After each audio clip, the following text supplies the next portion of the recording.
Einen schönen guten Abend, meine sehr geehrten Damen und Herren, liebe Kolleginnen und Kollegen, liebe Freunde. Wir freuen uns, dass Sie nach diesem schon anstrengenden und intensiven ersten Veranstaltungshalbtag wieder zurückgefunden haben.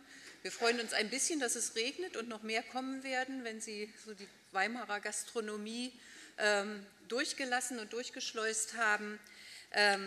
Zu einer Abendveranstaltung, von der ich hoffe, dass sie aufschlussreich, interessant und auch ein bisschen unterhaltsam wird. Ich begrüße Sie recht herzlich nicht nur in meinem Namen, also im Namen der Internationalen Bauausstellung Thüringen, der IBA, sondern auch im Namen der COWO, des Kommunalen Wohnungsunternehmens von Erfurt, der Landeshauptstadt Erfurt, und im Speziellen von Herrn Herrmann, der Geschäftsführer dieses Unternehmens ist.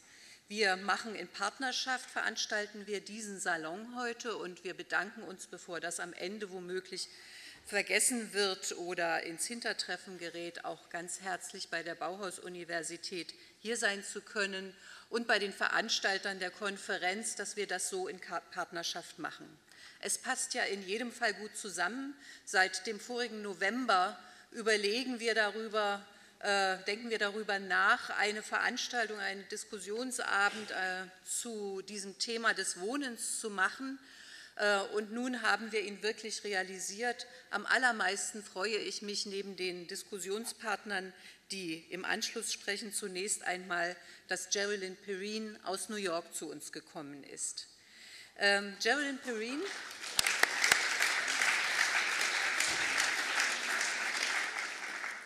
ist Stadtplanerin und sie hat über 30 Jahre Erfahrung mit sehr vielen Projekten, die immer in New York spielen, glaube ich. Always New York, you are dealing with. Only New York. Aber sie ist weltweit vernetzt, deswegen kennen wir uns auch schon viele Jahre. Und als ich sie kennenlernte, im Übrigen in einem Tagebau-Restloch in Sachsen-Anhalt, glaube ich, war das, wo man sich wirklich fragt, was hat denn das jetzt mit New York zu tun, hat sie gesagt, also es gibt überhaupt kein Problem auf der ganzen Welt, das New York nicht auch hat. Vielleicht gehören Tagebaurestlöcher nicht dazu, aber Brownfields in jedem Fall, das waren unsere ersten Bekanntschaften. Sie war tätig als Stadtplanerin immer in dem Bereich von Housing and Preservation, sowohl unter dem Bürgermeister Giuliani als auch in der Michael Bloomberg Administration in New York. Und sie leitete in dieser Zeit die größte Wohnungsbaubehörde der USA, nämlich in dieser Stadt.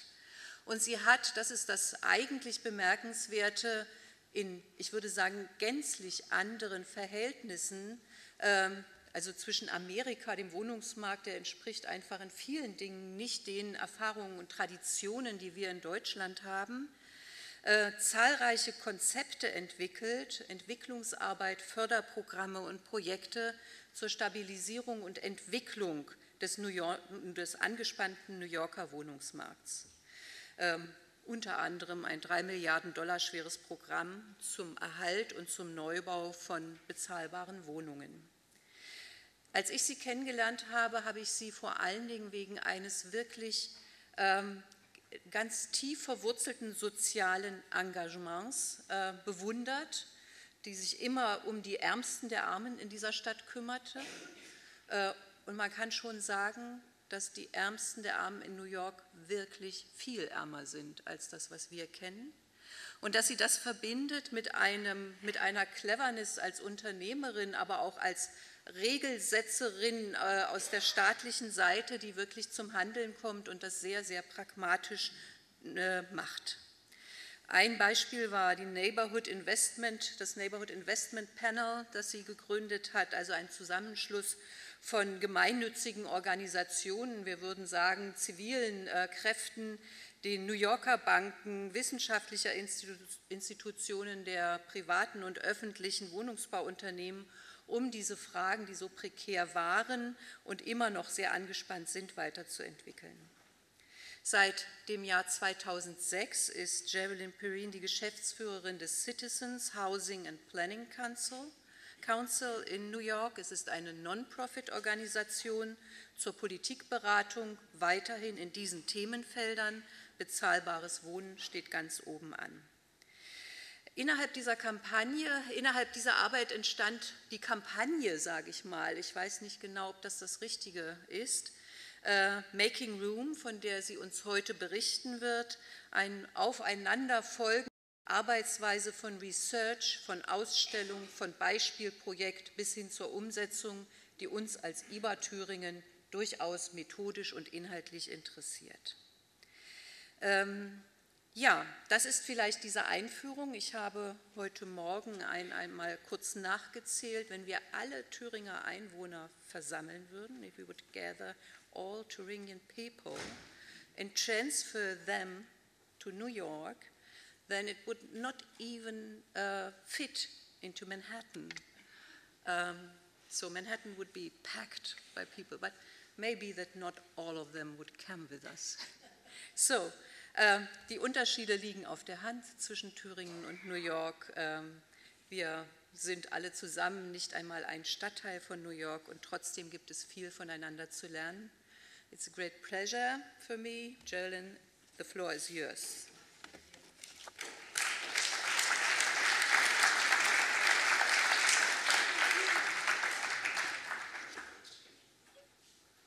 Thank you so much. So I apologize first for not being able to speak German, and I apologize second for not even speaking proper English because I'm actually from New York. So for those of you who do speak English, I'll give you a hint for translation. We don't say R's, they say W, so it's not New York, it's New York, right? And it's not, you know, dinner with an ER, it's dinner with an A at the end. So sometimes when I speak, when I speak publicly, sometimes I try to make my accent a little bit better, especially for my Canadian translator. But I'm sure I won't be, you know, terribly successful. So, okay, so now this looks slightly confusing, but I'm sure it's fine. So the other really exciting, so I'm really excited to be here, and you know, so many old friends in the audience for me. I've had sort of a long collaboration with people from Germany, but also because this amazing podium goes up and down. So we made it go down, so it makes me appear, you know, taller or, you know, slightly more normal than usual when I'm standing behind a podium. So first, to introduce my organization. So the Citizens Housing and Planning Council is a very unique organization in America. It's in New York. It's the oldest civic, educational, and research organization that focuses on housing. And we were created in 1930s in the height of the Depression when housing conditions in New York were truly horrifying.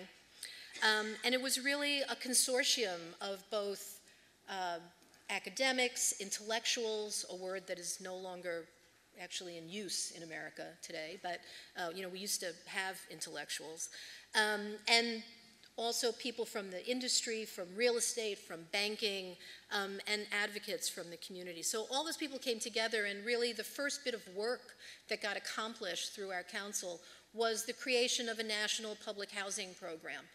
So there's been a long history of, we don't call it advocacy, we call it aggressive education, because we're trying to persuade and educate and get people to see things a little differently. But we're not academics, and so, and partly that comes from our tradition of sort of bringing together these different voices. But also, you know, for me it was great because I spent 28 years in New York City government, mostly in housing, but not exclusively. And in those 28 years, a variety of, you know, reports, academic kind of reports would come into my inbox, and they all immediately went into the bin. And they went into the bin because you're busy, you're faced with mind-numbing problems, everybody's angry every minute, and you just really don't have time to sort through some long stodgy thing, you know, no offense to the academics in the room, who I'm sure are not producing anything like that. But we try to make our work be specific and responsive and practical, and we try to have impact. So that's really the projects that we pick.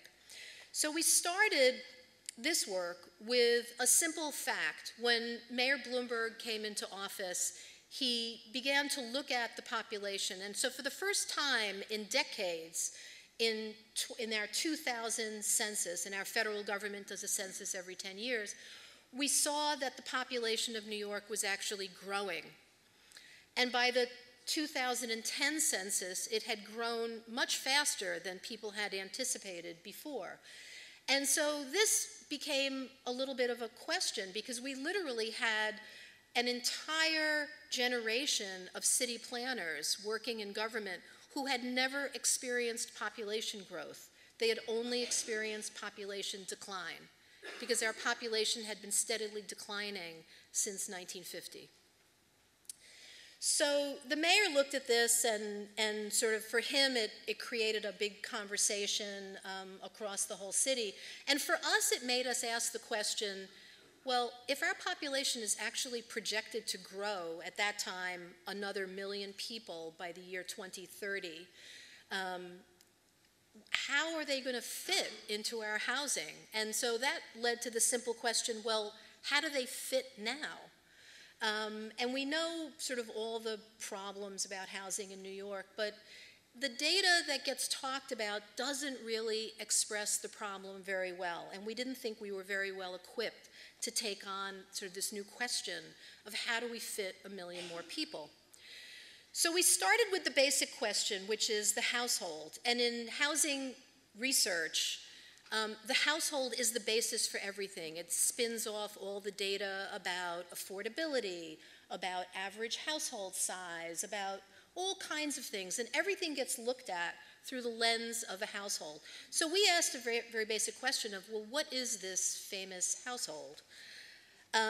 Well, first of all, it's a very kind of simplistic mathematical construct where you just take the number of people in the population and you divide it by the number of housing units that you know exist, and you get this mythical household. Well, of course, that doesn't mean that any actual apartment or house in New York is filled with these people, but it's what everyone starts to believe. So we believe that this is what our household is. And it's this. It's a very, nice looking couple, white, by the way, with, 2 perfect kids.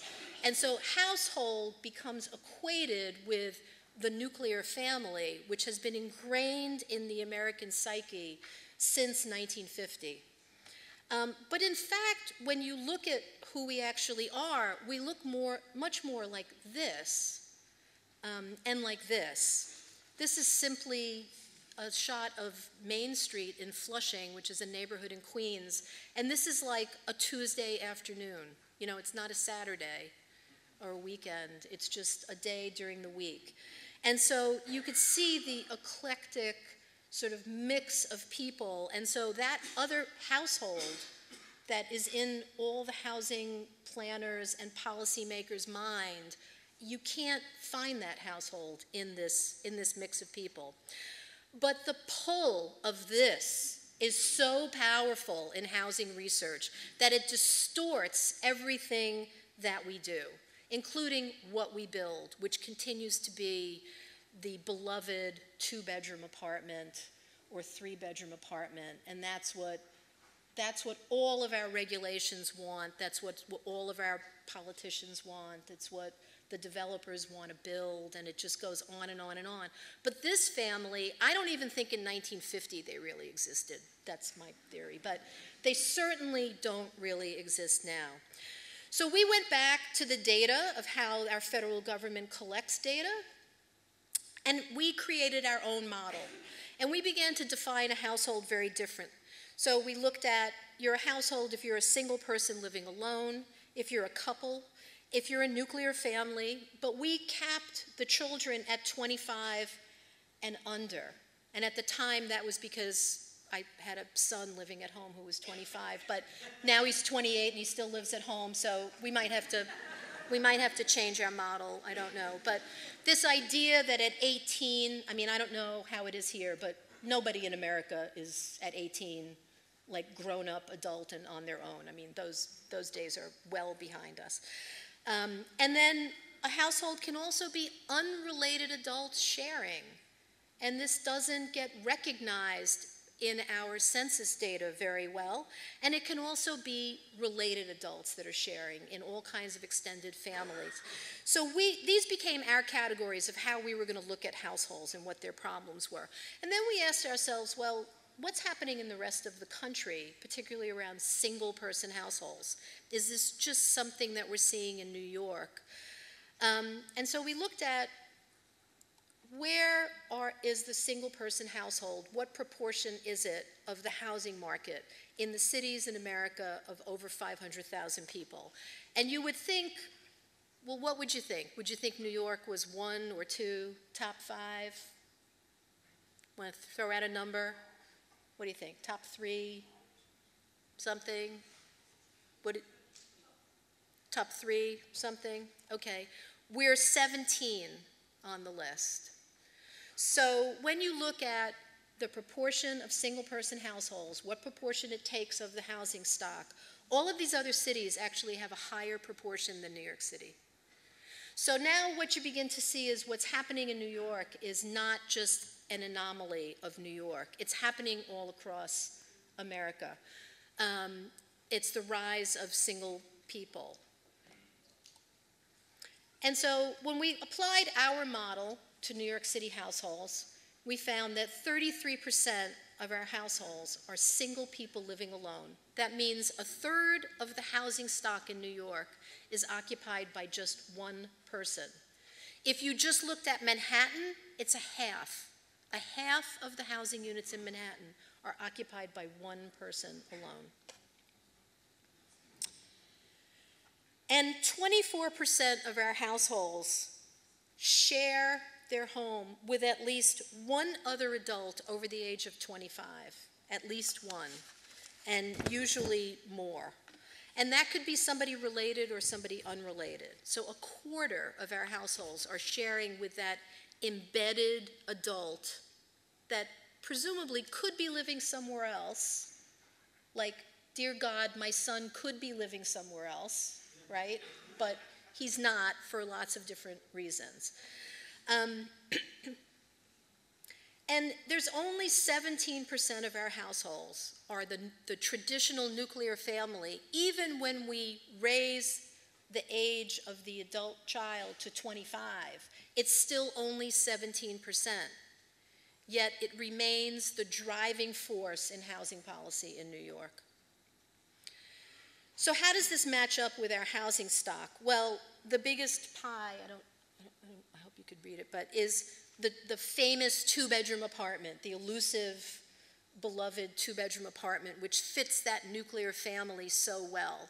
But with only 17% of our households actually meeting that demographic, you could see immediately there's this huge mismatch of the physical topology of our housing stock and how people are desperately trying to fit themselves into it.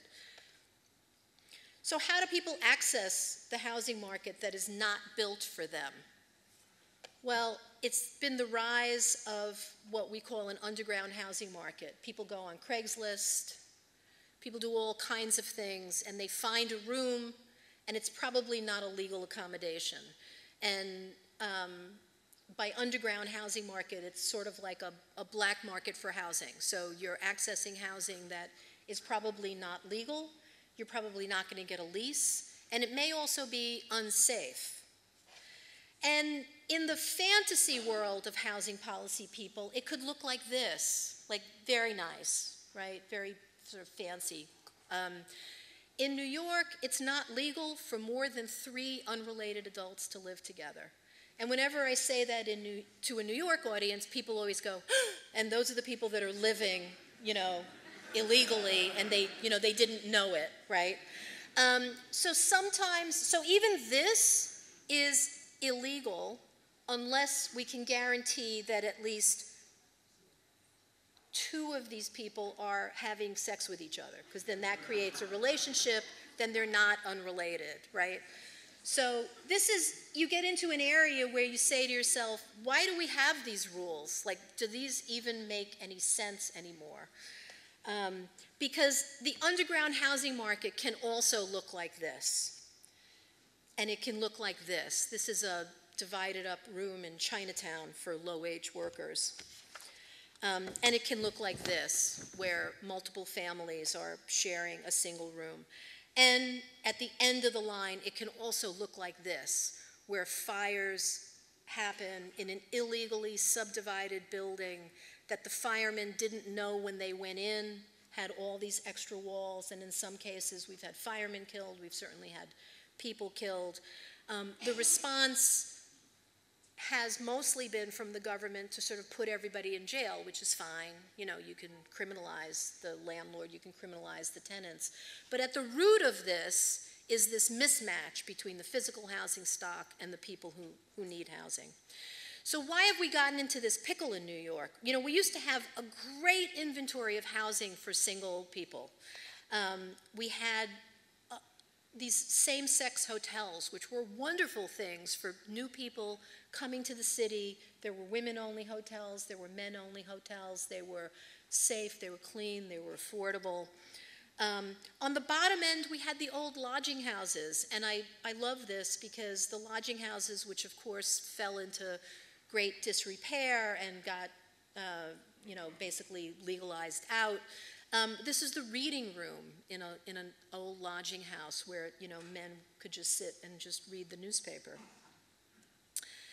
And we had just a variety of different kinds of housing, from boarding houses, rooming houses, places where you could rent a room and, you know, maybe the landlady would clean your sheets and towels, or maybe not, or maybe you'd get a meal, or maybe not. All of this housing was considered substandard in the advocacy housing movements that happen at the beginning, at the turn of the century, but then in earnest after 1950, when we decide, again, that that nuclear family is who we really care about and who we really want in our communities. And it's not the people that are living in these kinds of places. So they get outlawed, literally. So there was a need to sort of rethink this mythical unit, you know, and I always love this slide because it's that, you know, that master bedroom. I mean, where does this fit into our world today, this idea of who's the master? I mean, what does this even mean? So we've got this typology that is just this huge mismatch. So we started with the idea of sort of rethinking the housing unit and trying to build it up from the point of view of who our population really is and what they actually need. So we started by looking at, well, why is the market not responding to this population? And well, there was a plethora of different regulatory barriers that exist in all kinds of rules. So one governs occupancy, so this is the thou shalt not live with more than 3 unrelated adults. There's a minimum room and unit size, which, by the way, in the 4 different laws that govern this, they all have a different number. So, and none of the numbers, you know, there's no study that says one goes insane if one lives in a room less than 400 square feet or something. There are density rules, and this is codified very much in our zoning resolutions. So even if your building could physically accommodate a certain number of units, you are then further limited and have to build fewer units in that space because they don't want these small units. So there's a bias against adding a lot of small units to a building. There's lot coverage restrictions also in our zoning resolution, which again begin to dictate how much physical space you get to build into. And our most beloved and hated rules about parking. So if you have a car, you want parking to be required everywhere. If you either don't have a car or you're a planner or you have like a little bit of a brain, you might say to yourself, why do we have to build so much parking in a city that's got, you know, one of the best mass transit systems in the world? But parking continues to constrain housing and how it gets built. So we thought, well, we're just going to expose this. We're going to show everybody our incredible data that we've done, what this mismatch is, all these crazy, stupid rules, and let's just do away with these rules. And we thought we were going to be, you know, heroes in the housing world in New York. But I guess the reaction was, you know, was mixed, and we had not quite the pitchforks and torches coming to our office, but almost. And we were accused of, we wanted to lower housing standards, we want to put people back in slums, and I mean, it went on and on and on. And we kept saying, well, but people are already living in this underground housing market, and it's not safe, and it's not legal, and it's not good. And really, no one literally cared about that.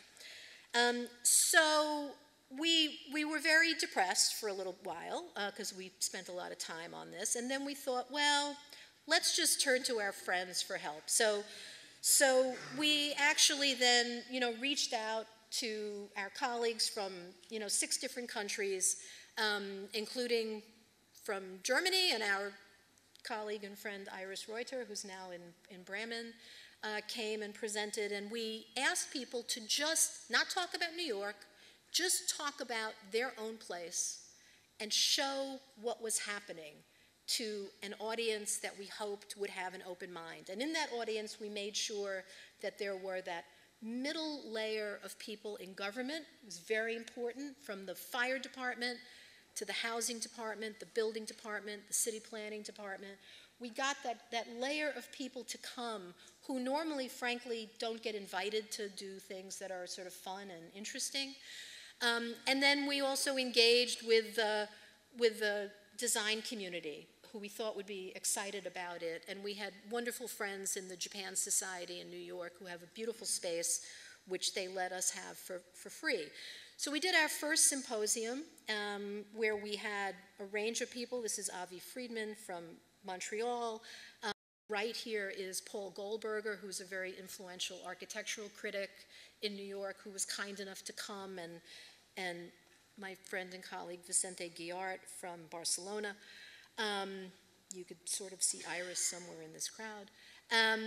But they presented their work, and it was just really, really, it was just really great. And so it allowed people to kind of have that little sort of gasping moment of like, why can't we have these things? This was a sharing tower designed for Valencia, where, you know, all kinds of single people would live together with this sort of shared spaces. This is Avi Friedman's project called the Grow Home in Montreal, which was the idea of buying a house that was a black box that would allow you to flexibly move walls as your household expanded, shrank, changed, whatever. Ted Smith, one of our favorite architects in America from San Diego, he's sort of a guerrilla architect. He doesn't like clients, so he doesn't ever have clients. He builds buildings on his own. He lives in them, and then he sells them, and he just doesn't have a website. I mean, he just kind of like goes his own way. But he started with this idea of transforming the single-family house in San Diego, which was limited to a single household occupancy. And he began to push the limits of that at the same time that California's occupancy rules got thrown out in the courts. And this was his shared go homes, his idea of how you could make it more of a multi-family environment for a lot of unrelated single people.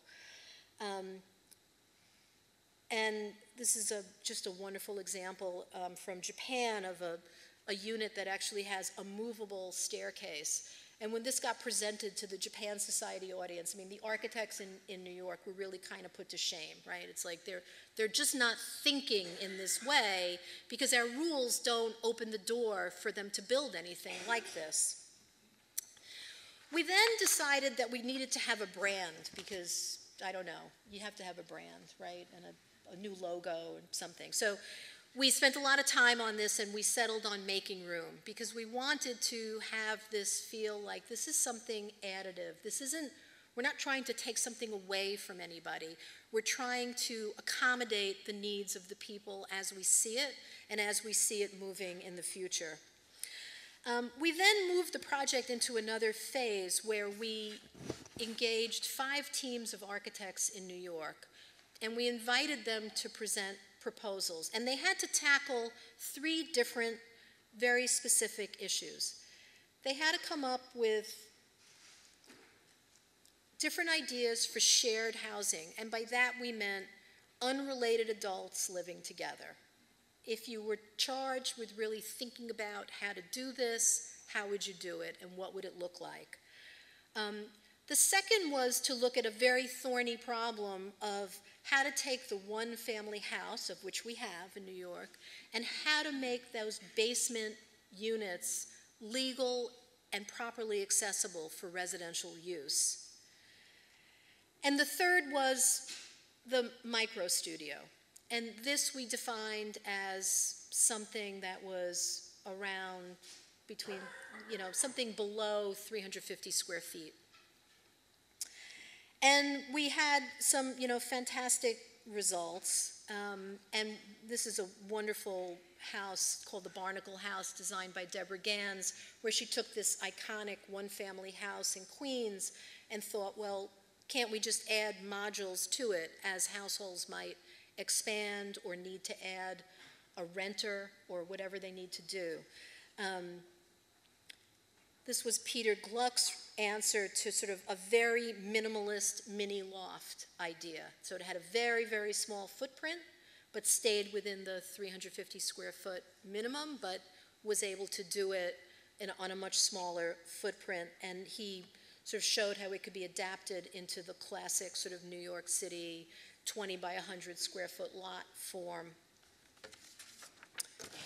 And then our dream of dreams. We made it to the front page of the New York Times Arts and Leisure section on Sunday, which is like the top of the line if you're a little research group working on wonky policy issues. We never make it there. So that was really exciting for us.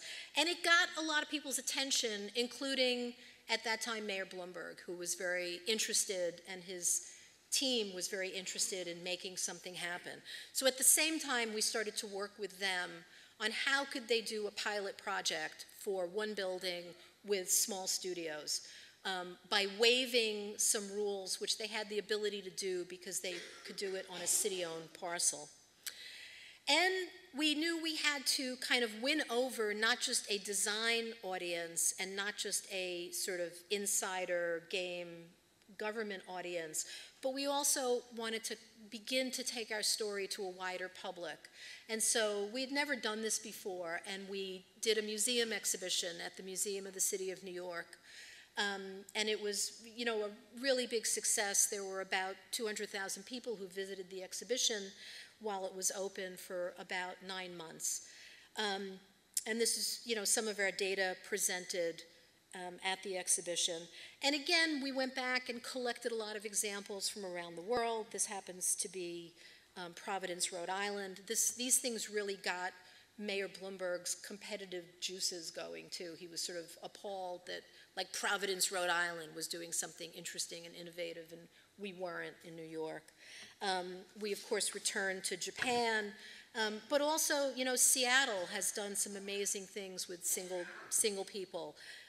London, there's a company called Pocket Living who looked at the problem through a different lens, that it was just too hard for young people to enter the housing market as an owner in London, and that there was a need for a very small, less expensive product so that they could begin to build equity and begin to, move up in that way. And they build a product that's for sale, not for rent. And then the opening, our other dream, Mayor Bloomberg came, and we had this wonderful partnership with Resource Furniture, which is a company in New York that sells furniture actually made in Italy that is movable and incredible and very high-end and nice. And they built for us a small studio inside the exhibition. So, because we wanted to give the public the experience of what is it like to be in 325 square feet. What does it feel like? And it was quite beautiful, and we did everything. We were shameless for, in our efforts to get publicity. We sponsored a dinner for 4 that we raffled off, and, you know, so this was the people actually being served with the chef in the micro unit inside the museum. And the exhibition highlighted the best of the 5 architects' teams and their different models and examples. And again, we were just trying to educate the public about what the possibilities were. At the same time, the mayor had done a request for proposals for this experimental project in a neighborhood called Kips Bay on the east side. They got the biggest response to the request for proposals in the history of the city government. And, you know, teams from all over the world were there. And so we were able to show the responses in the exhibition. And then the winning project was actually a team of, it was Monadnock Construction, who used to, until 2 weeks ago, sadly, run a prefab housing factory inside the Brooklyn Navy Yard. So they built the building with prefabricated methods. This is the building actually going up. This is it completed. It was designed by N Architects. And the emphasis is small units, but lots of community and communal space. So this went beyond like a gym. It was really about creating spaces where people would connect. And they are also experimenting with new property management systems. So you actually pay a fee that helps to maintain and manage that communal space. So they've sort of, and they have housekeeping services, and they've sort of changed up who the audience is. The project is right out of the playbook of our resource furniture model that got built in the exhibition. Many of the units have resource furniture built into the units, and they're quite lovely. There were 55 units. There's about 17 or 18 units that were subsidized, so that they were below market for lower income people. Those units, when they got advertised, got 60,000 applications. So we know that there's this huge need and this huge demand. It also led us to another phase of sort of our aggressive educational techniques, which is to create the Making Room Leadership Group. So this was really the idea that we began to build a network of people, developers, architects, designers, a range of people, even bankers and financiers, who are interested in changing up the conversation about housing typologies and trying to push the envelope.